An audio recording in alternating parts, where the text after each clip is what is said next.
Mana shu videoni kommentariyasini o'qib ko'rdim do'stlar. Yomon alam qildi. Duet qilmasam bo'lmaydi dedim.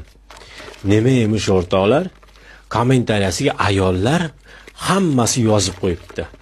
Hammasi emas, ko'pchilik ayollar desak to'g'riroq bo'ladi. Erkaklar hojatxonaga kirgandan keyin 30% qo'lini yuvmasdan chiqar ekanmish. Bo'lmagan gap. Bilmasanglar bilib olinglar, hurmatli ayollar. Dunyoda statistika ma'lumotlariga qaraganda eng ko'p sovun ishlatadigan bu erkaklar hisoblanadi.